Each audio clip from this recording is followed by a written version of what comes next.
त्यावेळेस मंत्री महोदय अश्विनीजी वैष्णव साहेब यांनी देखील खूप चांगला प्रतिसाद दिला।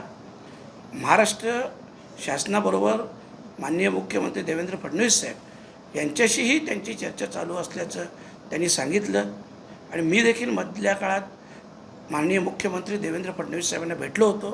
त्यांनी देखील, कारण हा जो प्रोजेक्ट आहे मुरबाड रेल्वेचा याचा खर्च हा महाराष्ट्र शासन अर्धा करणार आहे आणि अर्धा केंद्र सरकार करणार आहे आणि म्हणून दोघांचीही मंजुरी येणे आवश्यक होतं आणि आता हे अंतिम टप्प्यात आलेलं आहे।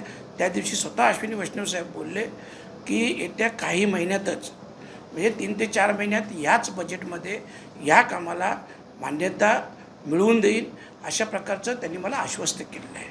आणि खास करून दुसरे विषय जे होते की भिवंडी रेल्वे स्टेशनवरून अनेक बाहेरच्या गाड्या जातात परंतु त्या भिवंडी स्टेशनवर थांबत नाही जंक्शन असताना, हा देखील विषय घेतला आणि त्या विषयाला देखील त्यांनी मान्यता दिली आणि मला वाटतं हा विषय पुढील महिन्यातच मार्गी लागेल।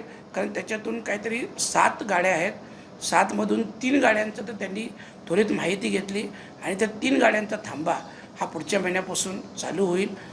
बदलापूरचा विषय होता, जे 3 प्लॅटफॉर्म आहेत, 3 प्लॅटफॉर्मवर शौचालयाची सुविधा असायला हवी, पाणपोई असणे आवश्यक आहे, खिडकीचा विषय घेतला।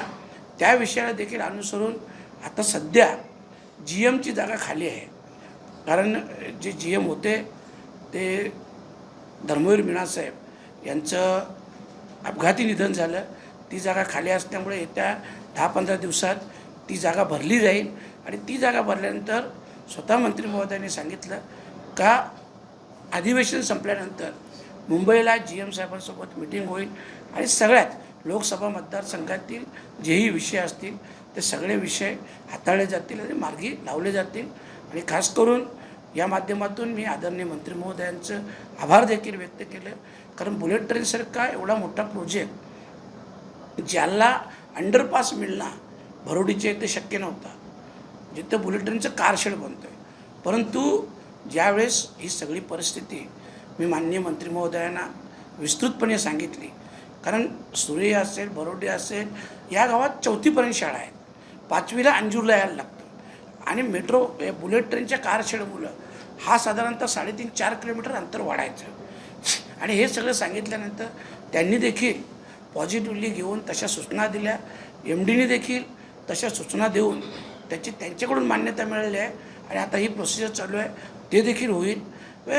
बऱ्याच गोष्टी, डोंगरालीचा एक अंडरपासचा विषय होता तो मंजूर आहे, परंतु चालू करण्यासाठी मान्यता नव्हती, ती देखील त्या दिवशी माझ्यासमोर माननीय मंत्री महोदयांनी सही केली। अशी विविध कामांबाबत सकारात्मक सहकार्य हे मंत्री महोदयांनी केलेलं आहे आणि येत्या काही महिन्यात ही कामं मार्गी लागतील। मुरबाड रेल्वेसाठी 1400 कोटींचा खर्च अतिरिक्त येणार त्याबद्दल काय आश्वासन केलं? नाही, अतिरिक्त खर्च तुम्हाला सांगितलं, आता पूर्ण खर्च पकडूनच हा सगळा विषय चालू आहे आणि याच्यातून महाराष्ट्र सरकार आणि केंद्र सरकार हे दोघे 50-50% खर्च करणार आहेत।